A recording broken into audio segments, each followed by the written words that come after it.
के तपाईँलाई थाहा छ आज नेपालमा सुन चाँदीको मूल्य के कस्तो रहेको छ?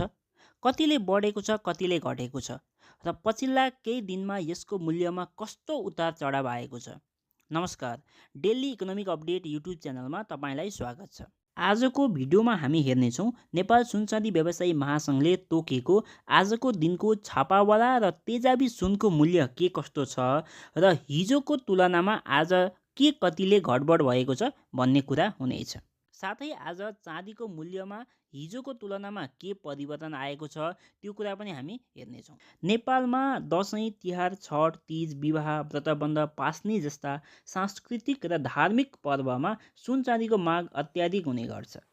तर अरू बेला पनि मानिसहरूलाई सुन चाँदीको मूल्यबारे चासो रहिरहन्छ किनभने यो हाम्रो दैनिक जीवन र लगानी दुवैसँग जोडिएको विषय हो। त्यसैले आउनुहोस् आजको भिडियो सुरु गरौँ। भिडियोमा अगाडि बढ्नुभन्दा पहिले यहाँलाई एउटा सानो रिक्वेस्ट गर्न चाहन्छु। सुन चाँदी दर दैनिक सबैभन्दा छिटो थाहा पाउनलाई यो च्यानललाई सब्सक्राइब गर्नुहोला। आज मिति